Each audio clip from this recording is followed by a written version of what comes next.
कहा जाता है जब एक युवा अपनी पहचान मिट्टी से बनाता है तो वो सिर्फ अपना नहीं पूरे देश का भविष्य संवारता है। नमस्कार राजस्थान, मैं सागरिका और आप देख रहे हैं हमारा यूथ सेंट्रिक शो युवा, जहां हम आपसे ऐसी स्टोरी शेयर करते हैं जो अपनी डेडिकेशन, डिटर्मिनेशन और कंसिस्टेंसी से नए माइलस्टोन अचीव कर रही है। आज के हमारे युवा भी एक ऐसे ही शख्स हैं जिन्होंने वो ऑप्शन चूज़ करके अपने करियर को संवारा जो लोग अक्सर लास्ट में सोचते हैं। उन्होंने उसे प्रायोरिटी बनाया जो देश के सबसे इम्पॉर्टेंट है। एक एग्रीकल्चरल एक्सपर्ट, फार्मर, मेंटोर और एक सोशल मीडिया इन्फ्लुएंसर। जी हाँ, मैं बात कर रही हूँ मिस्टर विजय चौधरी की। आइए जानते हैं आज उनसे उनकी स्टोरी। नमस्कार विजय जी, आपका स्वागत है युवा के मंच पर। धन्यवाद मैम, आपने मेरे को ये मौका दिया यहाँ पर मेरी बातें शेयर करने का।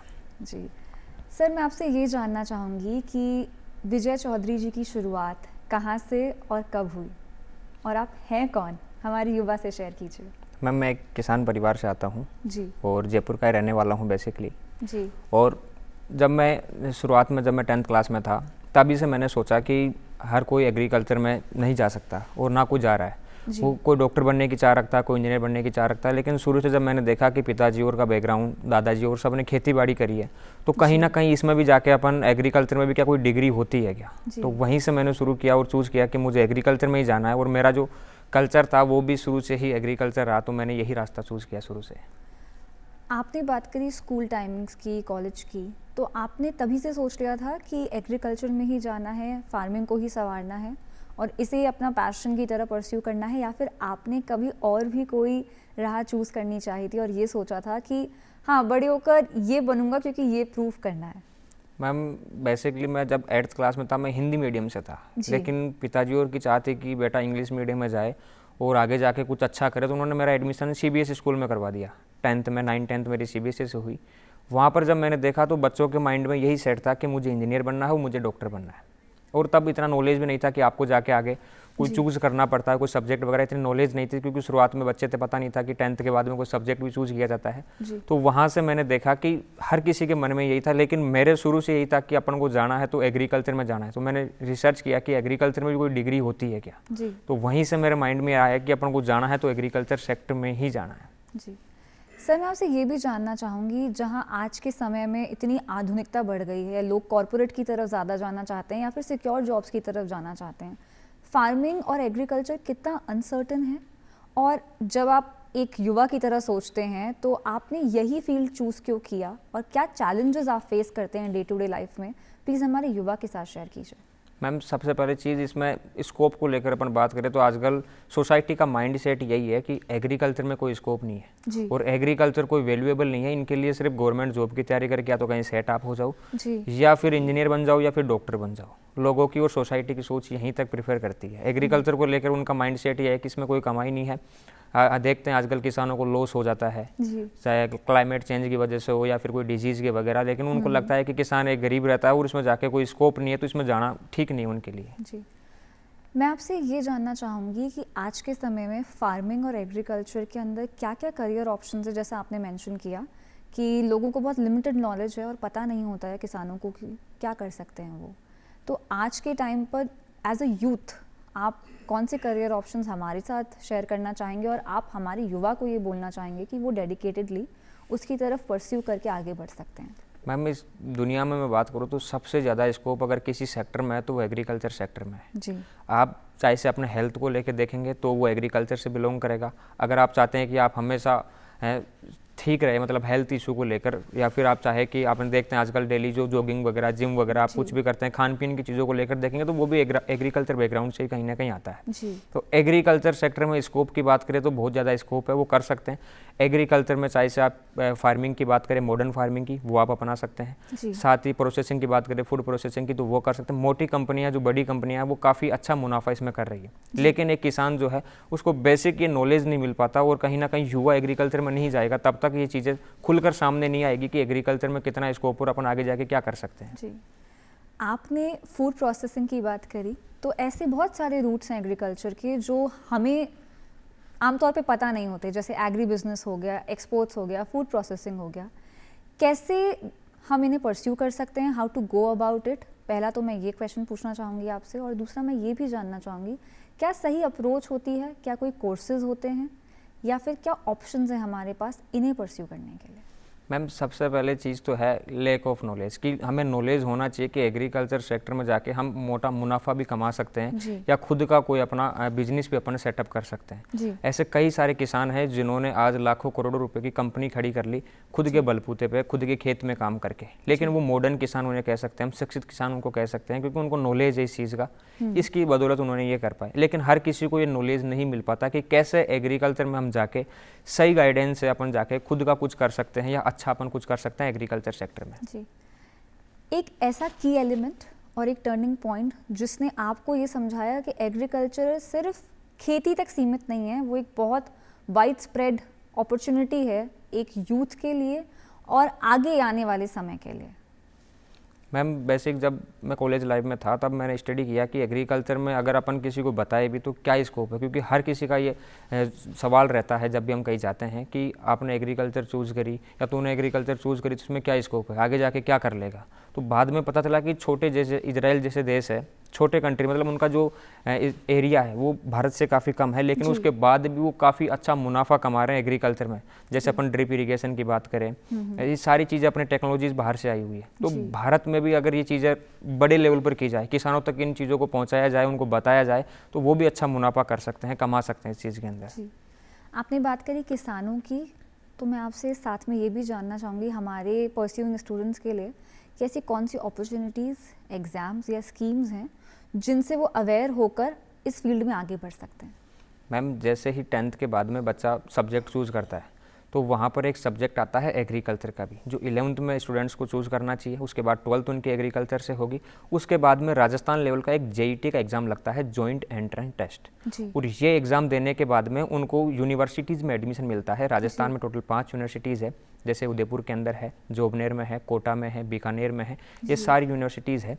यहाँ पर बच्चा अपना एडमिशन ले सकता है एग्रीकल्चर की डिग्री के लिए, और लगभग टोटल 5000 के समथिंग सीटें हैं गवर्नमेंट की, जिनमें बच्चा अपना एडमिशन ले सकता है एग्रीकल्चर डिग्री करने के लिए। BSc हॉनर्स एग्रीकल्चर कर सकता है, हॉर्टिकल्चर की डिग्री कर सकता है, वो इन चीज़ों को चूज कर सकता है आगे जाके। जी सर, इसके अलावा कोर्सेज से क्या कोई इंटर्नशिप की अपॉर्चुनिटीज़ या कोई स्टूडेंट लेड प्रोग्राम्स या स्टार्टअप कॉम्पिटिशन्स भी हैं जो एक यूथ परस्यू करके आगे बढ़ सकता है या उनके लिए अप्लाई कर सकता है? बिल्कुल मैम, जैसा मैंने आपको JET का बताया, वैसे ही इंडिया लेवल पर एक ICAR का एग्जाम होता है, CUT का। उसमें भी जो ऑल इंडिया की जितनी भी यूनिवर्सिटीज़ है वहाँ पर भी स्टूडेंट्स को एडमिशन दिया जाता है। मतलब वो आउट ऑफ स्टेट भी जाके अपनी डिग्री कर सकते हैं एग्रीकल्चर सेक्टर में, और वहाँ से उनको इंटर्नशिप या स्कॉलरशिप भी उनको दी जाती है। और इंटर्नशिप की बात करें तो जैसे भी अपने यूरोपियन कंट्रीज़ है, डेनमार्क है, उन जैसे देशों में भी इंटर्नशिप का मौका देते हैं वो भारतीय स्टूडेंट्स को, क्योंकि उनको लगता है कि भारत में सबसे ज़्यादा एग्रीकल्चर का सेक्टर है और वहाँ के स्टूडेंट्स काफ़ी रुचि रखते हैं, तो वो इनको मौका देते हैं। तो वो अपनी डिग्री के साथ में डेनमार्क जैसे कंट्रीज़ में भी अप्लाई करके और इंटर्नशिप कर सकते हैं और आगे जाके अच्छा मुनाफा कमा सकते हैं। आपने कहा भारत के लिए वो ये देखते हैं कि बहुत सारा स्कोप है और बहुत नॉलेज भी है हमारे यहाँ के लोगों को। मैं आपसे ये भी जानना चाहूँगी कि शुरुआती दौर में कौन सी चैलेंजेस हैं जो एक पर्सन को, एक स्टूडेंट को फेस करने पड़ते हैं? टेक्निकल होते हैं, फाइनेंशियल होते हैं, या फिर सोसाइटी का माइंडसेट होता है जो एक हिंड्रेंस बनता है आपकी ग्रोथ में? मैम अभी जो देखें तो सबसे मेन तो सोसाइटी का माइंडसेट है कि अगर कोई भी व्यक्ति अकेला जाकर अगर भीड़ से अलग जाके कुछ करने की कोशिश करेगा तो सबसे पहले चीज़ वो सोसाइटी की परवाह करेगा कि लोग मेरे बारे में क्या कहेंगे, वो मेरे बारे में क्या सोचेगा। जब मैं इस फील्ड में आया, मैंने स्टूडेंट्स को गाइड किया, तब यही सवाल थे कि आगे जाके ये क्या करेगा। मतलब इसने अपना रास्ता छोड़ दिया है, गवर्नमेंट जॉब भी नहीं कर रहा है, ना कोई अदर सब्जेक्ट चूज़ किया अच्छा, क्योंकि ये सब्जेक्ट सबसे हटके था।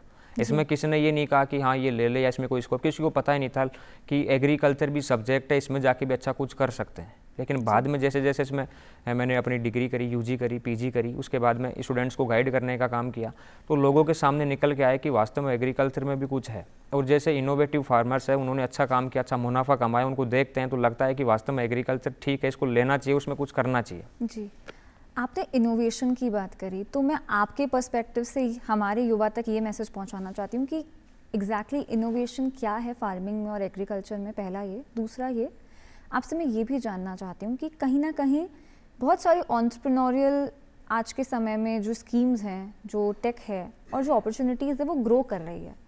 आप एज एन एंटरप्रेन्योर कैसे अपने आप को ढालते हैं और कैसे गाइड करेंगे दूसरों को कि हाँ वो एक एंटरप्रेन्योरियल अपॉर्चुनिटी यहाँ परस्यू कर सकते हैं? मैम सबसे पहले चीज़ की एग्रीकल्चर सेक्टर की बात करें कि इसमें आगे जाके अपन कुछ कर सकते हैं नहीं कर सकते, जो अदर सब्जेक्ट के जो एमबीए के स्टूडेंट्स हैं जिन्होंने बीटेक कर रखा है, कोई भी कर रखा है, वो एग्रीकल्चर में आ रहे हैं, वो अपनी खुद की कंपनियां बना रहे हैं और अच्छा काम कर रहे हैं। उनको लगता है कि एग्रीकल्चर में काफ़ी स्कोप है, वो किसी भी चीज़ को लेकर अच्छा मुनाफा कमा सकते हैं। लेकिन जो अपनी रूट्स है, अपन ग्रामीण परिवेश से आते हैं, किसान परिवार से आते हैं, शुरू से अपना कल्चर एग्रीकल्चर रहा हुआ है, लेकिन हम इसी में आगे जाके लेक ऑफ नॉलेज को अच्छा नहीं कर पाते। अगर अपन चाहे इसमें इसकी इन्फॉर्मेशन ले, इसमें अच्छा काम करे तो अपन आगे बढ़ सकते हैं। और ये चीज़ अपन देखते हैं कि कई ऐसे किसान भी, इनोवेटिव किसान, जिन्होंने बहुत कुछ अच्छा किया है इस एग्रीकल्चर सेक्टर में। अब पैसों की बात करें तो पैसा हर फील्ड में है, हर किसी को आजकल पैसों की नीड भी होती है कि पैसा ज़रूरी है। लेकिन इंटरेस्ट की बात करें तो इंटरेस्ट के साथ में पैसा और आपका जो बैकग्राउंड है वो सारा आपके सेट होगा तो एग्रीकल्चर में होगा, वो कर सकते हैं अच्छे से। जी सर, मैं आपसे ये जानना चाहती हूँ कि आपने रिसोर्सेज की और पैसों की बात करी अभी, एक किसान के पास ज़मीन होना कितना ज़रूरी है, या फिर ऐसे कौन से इंपॉर्टेंट रिसोर्सेज है जो हमारे पास होने चाहिए फार्मिंग के लिए या फिर एग्रीकल्चर में किसी भी तरीके का बिजनेस करने के लिए? मैम एग्रीकल्चर में आने के लिए पहले तो जुनून होना चाहिए जी। आपके खून में होना चाहिए कि हाँ मुझे इस फील्ड में जाना है, दुनिया की परवाह किए बिना। अब बात करें किसानों की तो किसानों के पास में, किसी के पास में 1 बीघा ज़मीन है, 100 बीघा ज़मीन है, वो सेटिस्फाई है, वो अपना काम कर रहे हैं, लेकिन उनको अपन बढ़ावा दे सकते हैं। अगर किसी के पास में ज़मीन कम है तो वो मॉडर्न फार्मिंग कर सकता है, प्रिसीजन फार्मिंग कर सकता है, बहुत सारी रिसोर्सेज अवेलेबल हो गए आजकल, लेकिन लेक ऑफ नॉलेज किसानों को वो चीज़ें मिल नहीं पाती। अगर युवा एग्रीकल्चर में आएगा, अच्छी उनको शिक्षा मिलेगी, अच्छी नॉलेज मिलेगी, तो कहीं ना कहीं किसानों को बेनिफिट मिलेगा उसका, और भारत का हर किसान शिक्षित होगा अगर एग्रीकल्चर में युवा आएंगे तो। जी, आपने 2 टर्म्स मेंशन किए, मॉडर्न फार्मिंग और प्रिसीजन फार्मिंग। मैं चाहूँगी आप अपनी नॉलेज हमारे युवा के साथ इन दोनों फार्मिंग्स के ऊपर शेयर करें, सटीक रूप से हमें ये बताएं कि क्या होती है अगर किसी को पता नहीं हो एक लेमैन के हिसाब से, और आगे कैसे बढ़ना चाहिए इन दोनों के लिए। मैम ये चीज़ें जो अदर कंट्रीज़ में है पहले से होती आ रही है, लेकिन भारत के अंदर 70% आबादी एग्रीकल्चर पर डिपेंड है और भारतीय किसानों को इनका लाभ नहीं मिल पाता। हाँ, कई किसान हैं जो कहीं ना कहीं सब्सिडी उनको मिल जाती है, नॉलेज उनको मिल जाती है, तो वो इन चीज़ों में अच्छा कर पाते हैं। लेकिन आज भी भारत में किसानों की ऐसी स्थिति है कि अगर उनको ये चीज़ें मिल जाए और उनको प्रॉपर गाइड करने वाला हो कि कैसे प्रिसीजन फार्मिंग कर सकते हैं, कैसे मॉडर्न फार्मिंग जाके अच्छा मुनाफा कमा सकते हैं, कि कम आपके पास में अगर ज़मीन भी कम है तो कम पानी के अंदर, कम ज़मीन के अंदर भी आप अच्छा मुनाफा कमा सकते हैं, ये चीज़ें बताने की उनको आवश्यकता है। जी सर, बायोडाइवर्सिटी के पॉइंट ऑफ व्यू से डोम फार्मिंग जो है आजकल बहुत प्रचलित हो रही है, और मैंने ये चीज़ नोटिस करी है कि बहुत सारे MBA ग्रेजुएट्स, बहुत सारे इंजीनियर्स इसे एक्सप्लोर कर रहे हैं। तो डोम फार्मिंग जैसे और कौन से ऑप्शंस हैं जो हम एक्सप्लोर कर सकते हैं, और एग्जैक्टली क्या है? मैम मैं आपको बता दूं, एग्रीकल्चर के अंदर अपन बात करें तो मैनी टाइप ऑफ व्यू से अपन खेती कर सकते हैं। जी। जैसे आपने प्रीसीजन की फार्मिंग की बात करी, ऑर्गेनिक फार्मिंग अपन कर सकते हैं, मॉडर्न फार्मिंग अपन जा सकते हैं, आपने डूम कल्टीवेशन की बात करी, तो ऐसे बहुत सारे रिसोर्सेज है। और अगर एग्रीकल्चर की डिग्री में कोई बच्चा जाता है वहाँ पर तो वो सारी चीज़ें वो बच्चा वहाँ पर पढ़ता है 4 साल की डिग्री के अंदर, मतलब वो एक शिक्षित किसान बन के उस डिग्री में से आता है। तो अगर कोई बच्चा एग्रीकल्चर की डिग्री में जा रहा है और वो डिग्री अगर वो कर रहा है तो आप कह सकते हो कि उसने 70 से ज़्यादा सब्जेक्ट्स वहाँ पर थ्योरेटिकल लिखी है, 70 से ज़्यादा सब्जेक्ट उसने प्रैक्टिकल किया है। वो 4 साल की डिग्री में उसने कंप्लीट जो खेती बाड़ी है उसकी कंप्लीट मशीनरी हो, चाहे से उसकी रिसोर्सेज हो, इंफ्रास्ट्रक्चर हो, सारी स्टडी वहाँ पर वो करवाई जाती है। तो एग्रीकल्चर में बहुत सारी रिसोर्सेज है, अगर मैं बताना चाहूँगा तो यहाँ पर मैं टाइम की कमी रहेगी अपने पास में, लेकिन एग्रीकल्चर में बहुत स्कोप है और आगे कर सकते हैं। जी सर, टाइम की कमी आपने मेंशन करी, मैं चाहूँगी आप सिर्फ 2 हमारे युवा के साथ में रिसोर्सेज या फिर कोई कोर्स शेयर करें ताकि जो हमारे एस्पिरेंट्स हैं इस फील्ड के उन तक नॉलेज पहुँच सके और उनके लिए रेडी हो सकें वो। मैम BSc हॉनर्स एग्रीकल्चर की एक डिग्री होती है, वो बच्चे कर सकते हैं। BSc हॉर्टिकल्चर की डिग्री होती है, ये डिग्रियाँ स्टूडेंट्स कर सकते हैं, और वो चाहे से ऑल ओवर इंडिया लेवल का कोई भी स्टूडेंट हो वो भी कर सकता है। और राजस्थान के स्टूडेंट्स भी जेट के थ्रू और ICAR के थ्रू भी ये हॉनर्स की डिग्री कर सकते हैं एग्रीकल्चर और हॉर्टिकल्चर के अंदर। जी, हमारा इस साल का एक कैंपेन है वाटर कंजर्वेशन के ऊपर, कैच द रेन, जल भागीदारी जल संचय।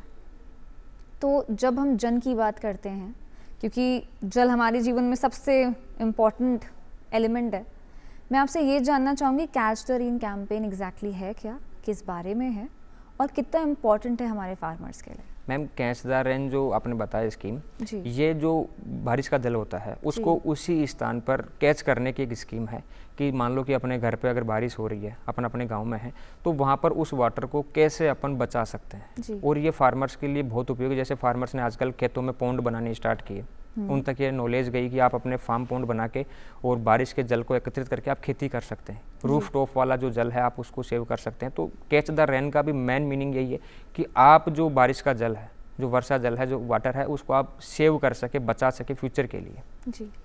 आप खुद एक फार्मर हैं, मैं आपसे ये जानना चाहूँगी आप वाटर कंजर्वेशन के लिए और ऐसी कौन कौन सी टेक्निक्स यूज़ करते हैं जिससे आप जल संचय कर पाते हैं, और आप ये कहेंगे कि बहुत ही इफ़ेक्टिव और प्रैक्टिकल नॉलेज बेस्ड चीज़ें हैं वो।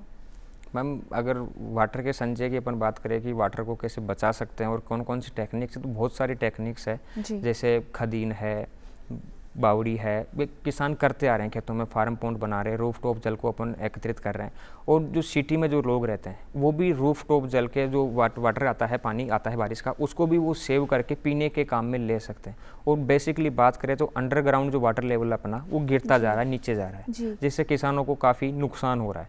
और अगर अंडरग्राउंड वाटर को रिचार्ज नहीं किया गया, उसका सही यूज़ नहीं किया गया, तो आने वाले समय में मेन समस्या जो होगी वो किसानों के सामने होगी, पानी की होगी। जी। राजस्थान के एस्पेक्ट में मैं आपसे ये जानना चाहूँगी कि फार्म पॉन्ड्स, वाटर पॉन्ड्स और ड्रिप इरिगेशन जैसे जो सिस्टम्स हैं वो कितने इफ़ेक्टिव हैं, पहला तो ये। और दूसरा ये वाटर कंजर्वेशन के मामले में, जैसे आपने ये बोला कि हाँ बावड़ियाँ बहुत समय से हमारे किसान बनाते हुए आ रहे हैं, न्यू और मॉडर्न ऐसी कौन सी टेक्निक्स हैं जो आप ये कहेंगे कि बहुत ही इफ़ेक्टिव है? मैं ये कहना चाहूँगा, पहला सवाल कौन सा था आपका? राजस्थान के, स्पेसिफिकली राजस्थान से रिलेटेड मैं आपसे जानना चाहती थी कि फार्म पॉन्ड्स, ड्रिप इरिगेशन कितना वो है। राजस्थान के अंदर बेसिकली बात करें तो कई जगहों पर पानी की कमी देखने को मिलती है और वहाँ पर भी किसान खेती करना चाहता है, लेकिन वहाँ पर उनको पानी के जो रिसोर्सेज है वो अवेलेबल नहीं हो पाते। तो ऐसे किसानों के पास में जहाँ पर पानी की कमी है, पानी नहीं पहुँच पाता, तो वो रेन वाटर को कंजर्व करके वहाँ पर अपनी खेती को वो बढ़ा सकते हैं। और ड्रिप इरीगेशन मेनली वहाँ के यूज़ में अपन ले सकते हैं जहाँ पर पानी की कमी है, कि ड्रिप के माध्यम से कम पानी वेस्ट होगा और वो अच्छी फसल वहाँ पर ले सकते हैं। क्लाइमेट चेंज का जो पैटर्न हम देख रहे हैं, जैसे आपने इस बार देखा कि राजस्थान में मॉनसून एक तरीके से ना के बराबर आया है, तो क्लाइमेट चेंज एक तो कितना इम्पैक्ट कर रहा है आपकी फार्मिंग को और फसलों को, पहला तो मैं आपसे ये जानना चाहती हूँ। दूसरा ये जानना चाहती हूँ सर, कैच द रेन जैसे जो कैंपेन्स है वो सिर्फ एक कैंपेन बन जाना चाहिए या फिर एक हैबिट बन जानी चाहिए हमारे युवा साथियों और फार्मर्स के बीच में, ताकि हम जल संचय कर सकें, और ये कितनी इफेक्टिव है, प्लीज़ हमसे शेयर कीजिए। मैम क्लाइमेट चेंज की बात करें तो इसको है जो नुकसान पहुंचाने वाले फैक्टर्स की बात करें तो जो फार्मिंग नहीं करता वो भी इसको इफ़ेक्ट कर रहा है, लेकिन इसका जो मेन जो है कि इसको नुकसान किसको हो रहा है, वो किसान को हो रहा है। क्लाइमेट चेंज की वजह से किसानों को अगर बारिश नहीं होगी, फसल नहीं कर पाएंगे। अधिकतर राजस्थान के अंदर कई जिलों में बात करें तो वो मेनली रेन वाटर पर वहाँ पर फार्मिंग की जाती है। अब इफ़ेक्ट करें तो सभी कर रहे हैं, लेकिन नुकसान हो रहा है वो किसान को हो रहा है। तो क्लाइमेट चेंज का काफ़ी बड़ा नुकसान जो देखने को मिलता है वो किसान को इसका काफ़ी इफ़ेक्ट देखने को मिलता है। सर मैं आपसे ये जानना चाहती हूँ, आप सोशल मीडिया पे बहुत एक्टिव हैं, आपकी अच्छी फॉलोइंग है सोशल मीडिया पे, ये जर्नी कैसे स्टार्ट हुई और आपने कब ये डिसीजन लिया कि मुझे मेंटोर करना है सोशल मीडिया के वाया लोगों को? मैम ये शुरुआत जब मैंने बताया कि मैं कॉलेज लाइफ में था, तभी ये मन में था कि आगे जाके एग्रीकल्चर को एक ब्रॉड लेवल पे करना है और लोगों को गाइड करना है, स्टूडेंट्स को बताना है कि इसमें काफ़ी अच्छा स्कोप है। वो क्या है, ऐसे फील करते हैं कि एग्रीकल्चर की डिग्री के बारे में बताएंगे तो कोई सोचेगा कि यार कौन सी डिग्री आ गई। और बेसिकली ये चीज़ सच है कि कुछ लोगों को या अधिकतर लोगों को ये नहीं पता कि एग्रीकल्चर में डिग्री भी होती है। और एग्रीकल्चर की डिग्री की बात करें तो स्कोप की बात करें, सबसे ज़्यादा स्कोप इसमें है, लेकिन वो बताने से सामने खुलकर सामने कोई नहीं आना चाहता था कि हाँ ऐसी डिग्री भी अपन करें, छुपा के रखते हैं मन में। लेकिन मेरे मन में था कि मैं इसको ब्रॉड लेवल पे करूँ, जो चीज़ अपन कर रहे हैं ज़मीन से अगर जुड़े हुए हैं तो वो लोगों के सामने आनी चाहिए, उनको बताना चाहिए कि हाँ ये चीज़ भी अपन कर सकते हैं। जी, आप कंटेंट बनाते वक्त 3 ऐसी कौन सी बातों का सबसे ज़्यादा ध्यान रखते हैं अपने स्टूडेंट्स के लिए भी और खुद के लिए भी? मैम मैं सबसे पहली चीज़ तो ये ध्यान रखता हूँ कि जो अपन इन्फॉर्मेशन दे रहे हैं वो फाल्स ना हो या किसी का नुकसान ना हो। उनको ये रहे कि हाँ जो खबर है या जो भी न्यूज़ है वो ऑथेंटिक है और उनसे उनका फ़ायदा हो सकता है। वो मैन बेसिकली ध्यान रखा जाता है इसमें। आज के ज़माने में हम इतने आधुनिकता की तरफ बढ़ चुके हैं, पर उतने ही हम ओपिनिएटेड भी हो गए हैं। तो ट्रोलिंग और क्रिटिसिज्म हम सभी झेलते हैं कहीं ना कहीं। जब आप ऐसी चीज़ों को फेस करते हैं तो कैसे डील करते हैं आप उनके साथ? मैम ऐसी चीज़ें अक्सर आती रहती है, लेकिन मैं ये सोचता हूँ कि अगर जो चीज़ अपन को ये कर रही है तो उनको पॉजिटिव वे में लेता हूँ कि कहीं ना कहीं वो सिखाना चाह रहे हैं कि यहाँ पर आप गलती करोगे तो हम आपके पीछे रहेंगे।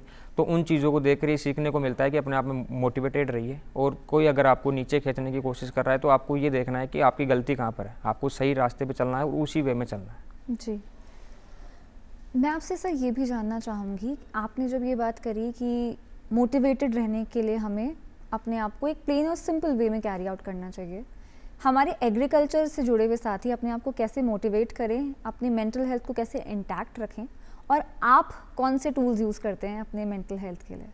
मैम सबसे पहले चीज़ तो बेसिक डेली लाइफ में थोड़ा सा रूटीन में एक्सरसाइज होनी चाहिए। जी। दूसरी चीज़ माइंड में ये होना चाहिए कि हम किसान परिवार से आते हैं, तो इसमें किसी प्रकार का निसंकोच ना करें कि हम किसान परिवार से आते हैं, फैमिली बैकग्राउंड किसान है, किसी को बताएंगे शहर में जाएंगे तो लोग क्या सोचेंगे। माइंड में होना चाहिए कि हाँ किसान परिवार से आते हैं, किसान बैकग्राउंड से आते हैं, तो इसमें शर्माने की बात नहीं, इसको खुलकर आगे लेके जाना है। माइंड में ये रहता है कि हम इस परिवार से आते हैं, किसी को बताएंगे तो वो क्या सोचेंगे, वो मेंटलिटी नहीं होनी चाहिए। इसको खुलकर सामने लाना चाहिए कि हाँ मैं किसान परिवार से आता हूँ और मैं एग्रीकल्चर में डिग्री कर रहा हूँ, इस चीज़ का मुझे गर्व है, मुझे किसी प्रकार की कोई निसंकोच या शर्म इसमें है नहीं। जी सर, एज अ मेंटोर क्या आप हमारे युवा तक जो आज की नई टेक्नोलॉजीज़ हैं या फिर उनके बारे में जो अवेयरनेस है, आप कैसे पहुंचाते हैं और क्या क्या सिखाते हैं, अगर आप बाय चांस सिखाते हैं तो उन्हें?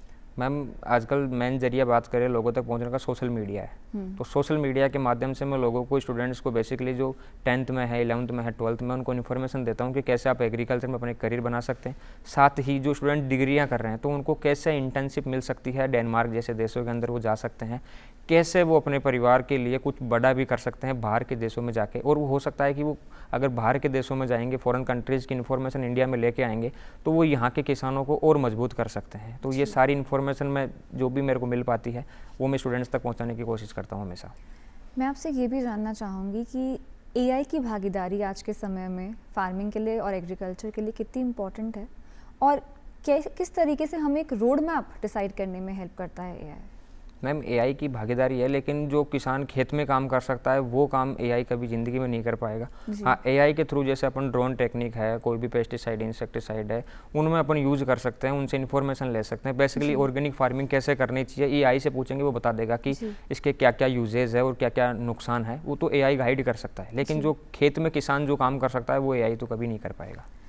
हमारे उन युवा साथियों के लिए जिन्हें फार्मिंग और एग्रीकल्चर बोरिंग लगता है, आप कैसे कन्विंस करेंगे उन्हें कि ये फ्यूचर टेक के लिए और फ्यूचर के लिए हमारे लिए बहुत इंपॉर्टेंट है? हम जिनको ये ऐसा बोरिंग लगता है तो उनको एक बार घर से निकलना चाहिए और 2 दिन के लिए किसी भी गांव में जाके वहाँ पर उनको घूमने जाना चाहिए, देखना चाहिए कि एक किसान की डेली लाइफ कैसी है, वो क्या क्या अपने रूटीन्स अपनाता है, क्या क्या काम करता है वो खेत में, और गाँवों की ज़िंदगी कैसी है। अगर जैसे अपन जाते हैं शिमला मनाली घूमने के लिए, अगर खेतों में जाएंगे, किसानों के पास जाएंगे तो उनका माइंड सेट होगा कि वास्तव में जो ज़िंदगी है काफ़ी बेटर है, यहाँ पर भी सुकून से ज़िंदगी लोग जी रहे हैं, खेती में भी। मैं आपसे एक ऐसी पर्सनालिटी के बारे में जानना चाहूँगी जो आपको इंस्पायर करती है फार्मिंग के पर्सपेक्टिव से भी और एंटरप्रेन्योरियल पर्सपेक्टिव से भी। मैम मेरे तो बहुत सारे रिसोर्सेज है जहाँ से मैं इन्फॉर्मेशन लेता रहता हूँ, लेकिन एक ऐसा पर्सन भी है जिसने मेरे को हमेशा मोटिवेट किया और यहाँ तक बढ़ने के लिए, मेरे को पहुँचाने के लिए उसने काफ़ी हेल्प करी। तो वो मेरा एक दोस्त है, कमलेश नाम है उनका। उन्होंने हमेशा मेरे को ये कहा कि जो तू कर रहा है वो बेस्ट है और ये करते रहना, दुनिया क्या सोचती है मुझे नहीं पता, लेकिन जो तू कर रहा है वो बेस्ट है और इसमें आगे जाके करियर भी है और तू बहुत कुछ बड़ा कर जाएगा। तो मैन पर्सपेक्टिव में उसको देखता हूँ कि हाँ उसने गाइड किया, अच्छी बातें बताई और हमेशा मोटिवेटेड रखा मुझे। जी। एक फार्मिंग मिथ जो आप यहाँ आज ब्रेक करना चाहेंगे हमारे युवा साथियों के लिए? फार्मिंग के बारे में? हाँ, एक मिथ जो लोगों को लगता है कि हाँ ये है बट वो गलत है। हाँ, लोगों को ये लगता है कि एग्रीकल्चर में स्कोप नहीं है और कृषि की कोई डिग्री कोई होता नहीं है कि कोई एग्रीकल्चर में भी कुछ ऐसा है, लेकिन ये गलत है। एग्रीकल्चर बहुत बढ़िया सब्जेक्ट है, हमारा कल्चर भी एग्रीकल्चर रहा हुआ है। भारत की बात करें तो भारत की संस्कृति भी किसान से जुड़ी हुई है, तो ये गलत माहित है कि एग्रीकल्चर में स्कोप नहीं है या फिर एग्रीकल्चर ठीक नहीं है। जी, अब जाते जाते मैं आपसे ये चाहूँगी हमारे युवा साथियों के लिए एक मैसेज विजय चौधरी जी की तरफ से जो वो एज अ लर्निंग ले सकते हैं और एक मेंटोर की तरफ से जो वो आगे बढ़ने के लिए हमेशा उन्हें प्रेरित करे, उसे याद रख सकते हैं। मैं युवाओं से यही कहना चाहूँगा कि आप एग्रीकल्चर सेक्टर में आइए एक बार। इसकी जो डिग्री है उसकी नॉलेज लीजिए और आप भी एक शिक्षित किसान बनने का सपना लीजिए कि हाँ ये नहीं डॉक्टर इंजीनियर बन रहे हैं ठीक है, लेकिन किसान भी मजबूत होना चाहिए भारत का। तो आप एग्रीकल्चर सेक्टर में जाके देखिए, उसकी इन्फॉर्मेशन लें, उसके बारे में नॉलेज लें, क्योंकि यहाँ पर अगर मानव स्वास्थ्य की बात करें तो मेन स्वास्थ्य आप जो खान पीन है वो भी आपका ठीक होना चाहिए और वो किसानों से जुड़ी हुई है। और ये सारी चीज़ें अगर युवा एग्रीकल्चर में आएगा तो उसको बदल के रख सकता है। तो यही मेरा रहेगा कि आप एग्रीकल्चर सेक्टर को देखें, एक बार जानें और इसमें आने का पूरा प्रयास करें। आपका बहुत बहुत धन्यवाद विजय जी, अपनी नॉलेज हमसे शेयर करने के लिए और इतनी अच्छी और प्रैक्टिकल बातें हमें बताने के लिए। आज की बातचीत से ये तो स्पष्ट है कि एग्रीकल्चर सिर्फ फार्मिंग तक सीमित नहीं है। ये एक इनोवेशन, एंटरप्रेन्योरियल और एक डेडिकेशन की जर्नी है जो हमें हमारी हेल्थ के ऊपर ध्यान देने के लिए, हमारे माइंडसेट को चेंज करने के लिए और हमारे फुलफिलमेंट के लिए प्रेरित करती है, आगे बढ़ाती है और ये दिखाती है कि हम कैसे नई अपॉर्चुनिटीज़ को एक्सप्लोर कर सकते हैं। ऐसी और भी बहुत सारी इंस्पायरिंग स्टोरीज़ के लिए देखते रहिए हमारे साथ युवा। मिलते हैं आपसे जल्द ही। मैं सागरिका, साइनिंग ऑफ। नमस्कार।